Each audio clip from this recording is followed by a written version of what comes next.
Imagine waking up one morning to headlines announcing that two longtime rivals have reached an unexpected agreement. Television networks call it a breakthrough. Financial markets react with cautious optimism. Politicians describe it as a chance to reduce tensions in one of the world's most volatile regions. At first glance, everything appears straightforward. Another diplomatic deal, another promise of stability, another opportunity to prevent a larger conflict. But history has taught us something important. Sometimes, the most significant details are not found in the headlines. They're hidden in the fine print, because international agreements are rarely just about the words that appear on paper. They're about leverage, resources, timing, and the strategic calculations each side makes before signing its name. That is exactly why this latest agreement between the United States and Iran has attracted so much attention. Supporters argue it creates space for diplomacy and reduces the immediate risk of confrontation. Others believe it simply postpones deeper disagreements that remain unresolved. Whatever interpretation proves correct, one thing is clear. This agreement is about much more than politics. It is also about energy. And in today's world, energy can shape geopolitical decisions just as much as military power. For decades, the Persian Gulf has remained one of the most strategically important regions on Earth, not because of its geography alone, but because an enormous share of the world's oil exports passes through its waters. Even relatively small disruptions can influence shipping costs, energy prices, supply chains, and the global economy. That is why governments around the world closely monitor every development in the region. When tensions rise, markets respond. When shipping routes become uncertain, businesses adjust. And when diplomacy succeeds, or fails, the consequences often extend far beyond the Middle East. This is where the conversation becomes more complicated. Public discussion often treats oil as though every barrel is exactly the same. In reality,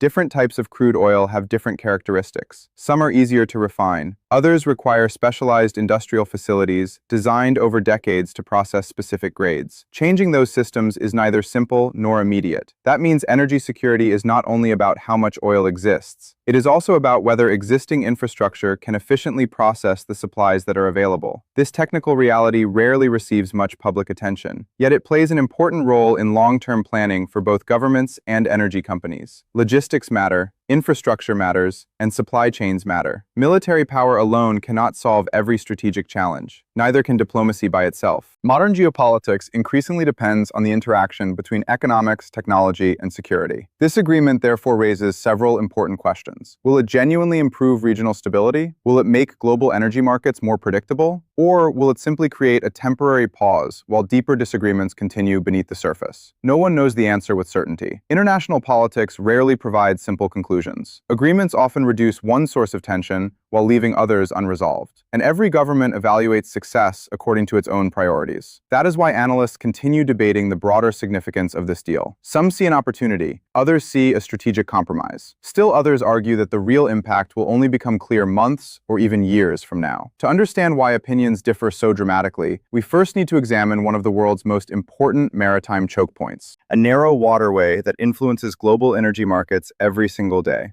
The Strait of Hormuz. Because without understanding its importance, it is impossible to understand why every major power pays such close attention to developments in the Gulf.